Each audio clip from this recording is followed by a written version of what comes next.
Video video बना के बस। वालेकुम सलाम यार भाई ठीक। यार हमारे दोस्त है, उसके वालिद साहब को कैंसर था, वो मेडिसिन लेकर गया था। तो मैंने उसके साथ बात की, मेरी फुफ्फो को कैंसर है, उसने बोला मेरे वालिद साहब को कैंसर है। तो इधर से मैं हकीम शहबाज साहब से यहाँ मेडिसिन लेकर गया हूँ, तो अभी मेरे वालिद साहब बिल्कुल ठीक है।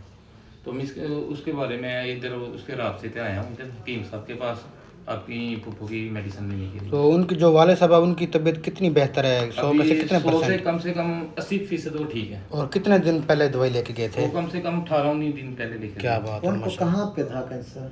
उनको जिगर में था। रसोलिया में। हाँ जी। जब काला यरकान टच होता है ना बंदे को, तो बेहतर है कि आप काले यरकान का मुकम्मल इलाज करा लिया करो ताकि ये मामला फैले ही ना।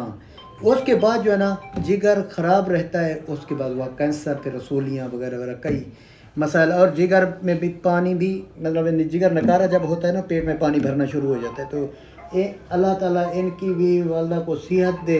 आमीन। और अल्हम्दुलिल्लाह बहुत मुझे खुशी हो रही है। और पहले भी बंदा वो कह रहे थे, मैं 50% चांसेस दिए हैं कि 50% वो सही हो सकते हैं, ऐसे चांस हैं। लेकिन वो कहते हैं कि पहले भी इसी तरह का मरीज़ था, वो ठीक हो गया। तो दे रहे हैं, सियालकोट से आए हैं। जी जी। तो बहुत जब मेहरबानी। पहले आए थे कोई आपसे पैसे लिए थे दवाई के साथ? नहीं, कोई पैसा नहीं। मैं और अब? अभी भी कोई नहीं लिया। बहुत मेहरबानी डॉक्टर साहब। शुक्रिया। नहीं। ओके।